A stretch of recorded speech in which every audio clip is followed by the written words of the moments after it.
Erik sudah dibawa ke rumah sakit bersama dengan yang lain. Wanita itu melihat sang suami yang kondisinya benar-benar begitu mengenaskan. Tidak seperti biasanya kali ini Erik begitu tidak berdaya, dia seolah hanyalah nyamuk yang sudah terkena pukul hingga terjatuh. "Apa yang kamu lihat, Caroline?" tanya Paman McQueen.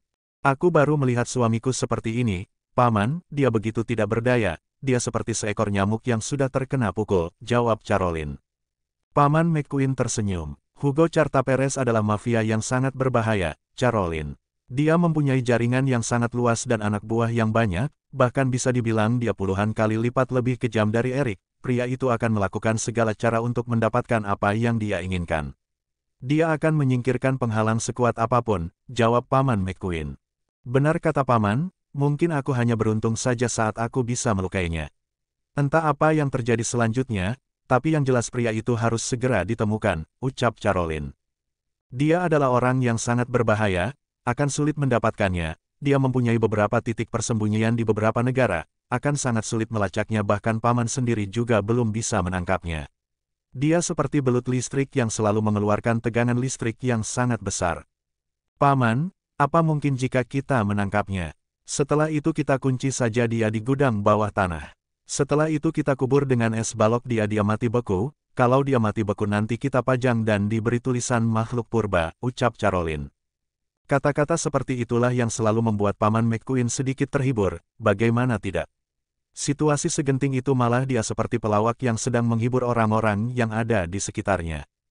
"Kamu jaga suamimu sebentar, aku akan melihat yang lain," ucap Paman McQueen. "Paman," panggil Caroline. Paman McQueen menghentikan langkah kakinya, dia berbalik menatap Caroline. "Ada apa?" tanya McQueen. "Terima kasih karena Paman sudah mau datang kemari." "Terima kasih Paman mau membantuku," ucap Caroline. Paman McQueen tersenyum, pria itu menatap Caroline kemudian menyentil dahi wanita itu. "Walaupun tingkahmu seperti ini kamu bisa berterima kasih juga ya," ucap Paman McQueen. "Ya tentu saja aku bisa, aku ini punya mulut, Paman." "Tentu saja aku bisa mengatakan itu," jawab Caroline. Malam itu Caroline berada di salah satu rumah sakit, dia meminta beberapa anak buahnya untuk segera merawat diri mereka. "Oh ya, apa Nyonya akan membawa Tuan kembali ke tempat kita atau merawat Tuan dan mereka semua di sini?" tanya John. "Lebih baik kita bawa kembali semuanya, John. Kita akan merawat mereka di tempat kita, kalau mereka tetap di sini kemungkinan tempat ini akan membahayakan kita," jawab Caroline. John menganggukkan kepalanya, pria itu menghubungi beberapa anak buahnya juga Elios yang ada di tempat itu. Mungkin akan membutuhkan tenaga yang banyak untuk membawa beberapa orang yang terluka menggunakan mobil pribadi atau ambulans. Caroline berada di ruangan sang suami, dia terus menatap wajah pucat suaminya, beberapa luka itu terlihat sudah lama. "Bagaimana kondisi suamiku, dokter?" tanya Caroline. "Mungkin pemulihan Tuan Erik akan memakan waktu yang lumayan lama. Kondisi Tuan Erik sangat tidak bagus," jawab dokter. "Lalu, bagaimana kondisi yang lain? Apakah mereka sama seperti suamiku?" tanya Caroline kembali. Dokter menganggukkan kepalanya. "Ada beberapa yang lebih parah dari suami Anda, Nyonya. Kemungkinan besar mereka akan dirawat lebih lama," jawab dokter. "Mau apa lagi, kondisi sudah seperti itu tidak akan bisa dirubah." Caroline meminta salah satu rumah sakit untuk bertanggung jawab mengobati suami dan anak buahnya. Kondisi Kelvin sama halnya seperti Erik dan Fabio, Caroline hanya bisa menganggukkan kepalanya. Dia tidak ingin mengatakan apapun, langkah kakinya berjalan keluar dari ruangan sang suami. Pria itu masih belum sadar karena obat penenang yang diberikan oleh dokter. Brad, ponsel Caroline berdering, wanita itu mengambil ponselnya yang ada di saku jaketnya. Di sana tertera nama Vivi. Caroline menghembuskan nafasnya berulang kali, dia harus bersiap-siap untuk menjawab semua pertanyaan Vivi. "Halo Kak Vivi," ucap Caroline. "Bagaimana kondisi suamiku? Apakah dia baik-baik saja?" tanya Vivi. "Semuanya dalam kondisi baik, Kak Vivi. Mungkin tidak sebaik yang kita bayangkan tapi tidak seburuk yang kita bayangkan juga," jawab Caroline. "Bolehkah aku melihat wajahnya, Caroline?" tanya Vivi dari seberang tempat. "Untuk saat ini mereka tidak bisa dijenguk, Kak Vivi. Mereka masih dirawat. Beberapa di antara mereka berada di ruang operasi untuk melakukan tindakan operasi untuk mengambil peluru yang ada di tubuh mereka," jawab Caroline. "Kelvin baik-baik saja kan, Caroline?" tanya Vivi. "Mereka semuanya baik-baik saja Kak Vivi, jangan khawatir, mereka sudah selamat, bahkan mereka sekarang berada di rumah sakit untuk melakukan perawatan, jawab Caroline. Di tempat itu Vivi hanya bisa menangis dengan semua yang terjadi. Ya sudah, aku matikan dulu ponselnya ya Kak Vivi, aku harus melihat bagaimana kondisi mereka, suamiku baru keluar dari ruang operasi. Sekarang dia masih tidak sadarkan diri, mungkin setelah operasi beberapa hari kemudian aku akan membawa mereka semuanya kembali ke tempat kita, ucap Caroline. Terima kasih, Caroline, terima kasih. Setelah ditelepon oleh Vivi, Caroline mematikan ponselnya, dia tahu bagaimana perasaan orang-orang yang ditinggalkan.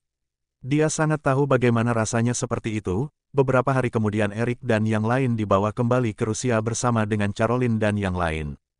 Eric harus melakukan perawatan lebih lanjut karena pria itu ditembak lututnya dan kemungkinan besar Eric harus melakukan terapi agar dia bisa berjalan kembali. Sedangkan Kelvin salah satu tangan dan kakinya juga harus dirawat agar biar cepat sembuh.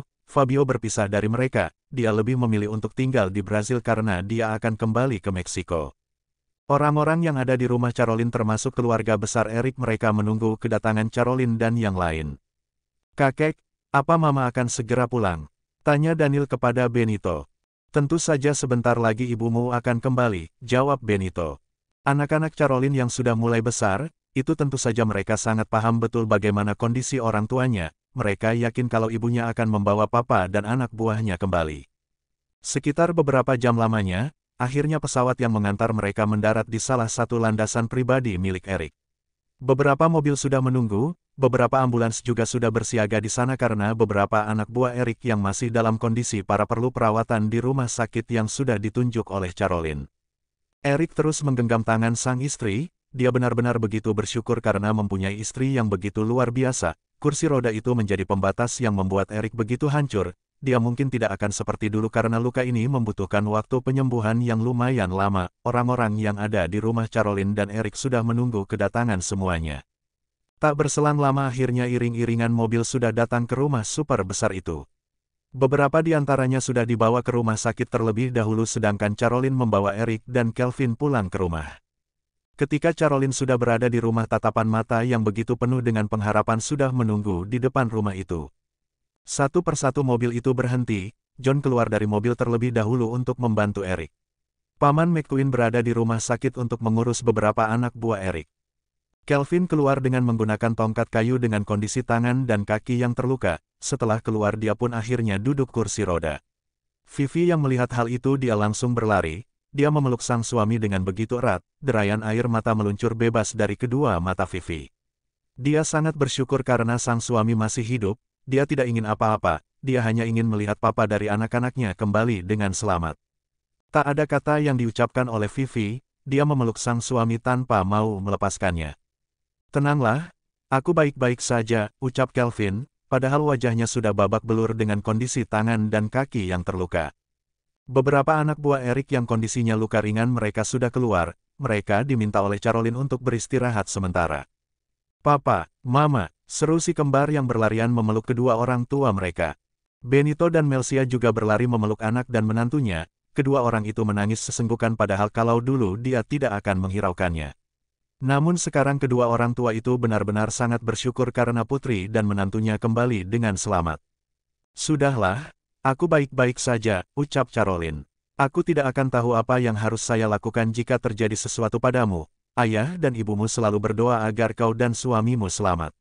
Kamu tahu, ayah dan ibu benar-benar takut kehilangan kalian. Derai air mata itu terus meluncur dari mata Benito dan Melcia.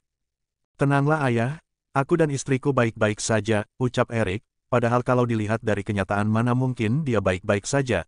Tubuhnya sudah terluka seperti itu bahkan raut wajahnya tidak bisa dikatakan lagi, wajah tampan itu sudah penuh dengan luka. Ibu akan merawatmu Eric, ibu akan merawatmu.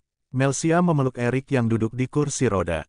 Ini kali pertamanya dia memeluk menantunya, ini kali pertamanya dia sangat bersyukur akan hidup ini. Melihat hal seperti itu hati Caroline begitu bahagia, ternyata kedua orang tuanya benar-benar sudah berubah. Elios datang bersama dengan Ruhan, Jason juga Avara, mereka tersenyum bahagia, mereka bisa melihat Caroline dan suaminya kembali. Kamu benar-benar sangat luar biasa, Caroline. Kamu benar-benar hebat, ucap Avara. Wanita itu memeluk adiknya dengan sangat erat. Saya senang Tuan bisa kembali, saya berpikir kalau Tuan tidak kembali apa yang harus saya lakukan. Saya sudah bersiap-siap mengerahkan anak buah kita untuk mencari Tuan. Helios menundukkan kepalanya, dia tidak ingin terlihat lemah di depan majikannya. Ayolah Helios, aku tahu kalau kamu hebat. Kamu tidak usah menyembunyikan air matamu itu, aku tahu walaupun kamu kuat kamu juga seorang manusia kan, ucap Erik. Helios langsung memeluk majikannya, pria yang sudah dianggap kakaknya itu begitu dihargai dan dia sayangi. Saya benar-benar kehilangan arah, Tuan. Saya benar-benar kehilangan arah, saya tidak tahu apa yang harus saya lakukan. Tuan adalah jalan saya, Tuan adalah penuntun saya tidak tahu apa yang harus saya lakukan jika Tuan tidak kembali. Helios terduduk di lantai sembari memegang tangan Erik.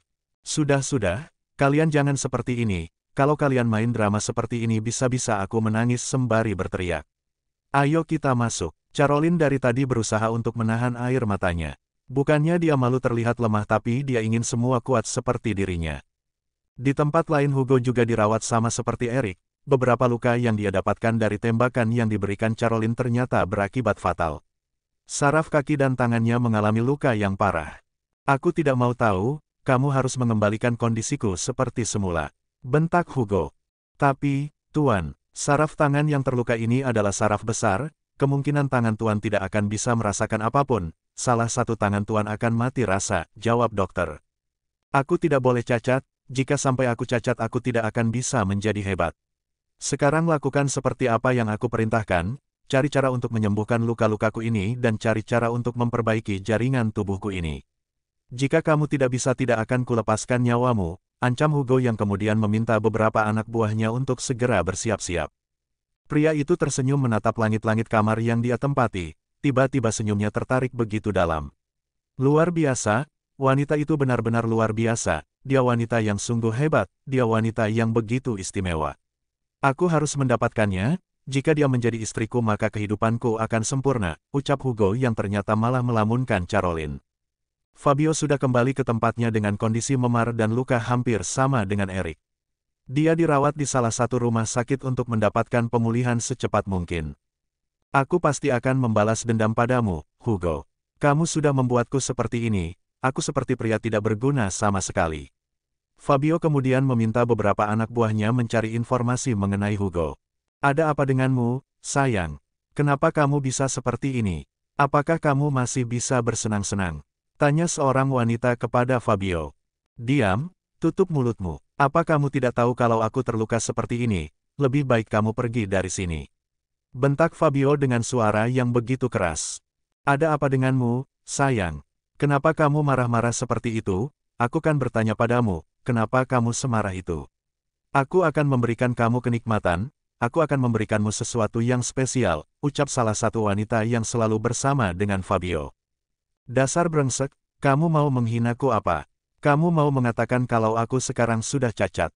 Dengarkan aku, pergi dari sini sebelum aku menembak kepalamu. Seru Hugo dengan suara yang benar-benar sangat nyaring. Pria itu murka semurka-murkanya, dia benar-benar seperti seorang pria yang dihina karena sekarang kondisinya terluka parah. Tenanglah, Tuan, ucap salah satu anak buah Fabio. Dasar brengsek, mereka itu para wanita tidak tahu diri, mereka terus mengatakan itu. Apa mata mereka itu tidak melihat kalau kondisiku sudah mengenaskan seperti ini? Mereka mau main-main sama aku ya? Seru Fabio. Sudahlah, Tuan. Kalau Anda marah-marah seperti ini mereka akan membuat Anda semakin pusing, ucap salah satu anak buah Fabio yang kemudian membantu pria itu.